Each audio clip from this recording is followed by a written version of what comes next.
Maman, aujourd'hui, entouré de ma famille et devant les plus hauts représentants de la nation, je me sens un peu seul.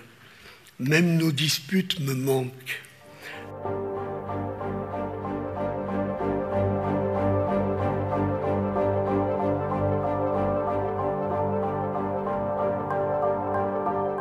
Comme dans la chanson de Jacques Brel, bien sûr, nous eûmes des orages.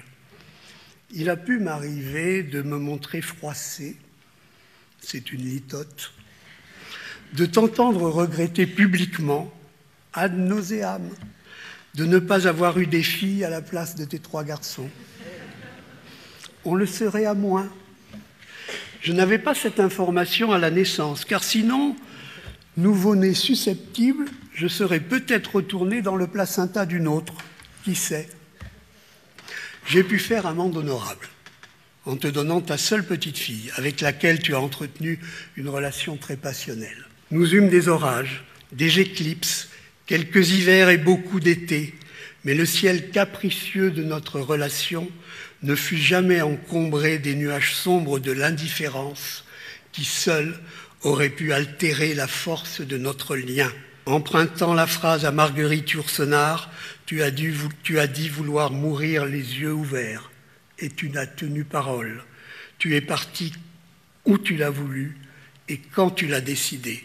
Au lendemain de ton 93e anniversaire, comme une dernière coupe de champagne lancée effrontément à la face du monde. La boucle était bouclée. Alors, chapeau l'artiste. Aux obsèques d'un de ses amis poètes, Aragon a eu cette phrase « Il est des morts qu'il ne faut pas pleurer mais continuer. Assurément tu es de cela.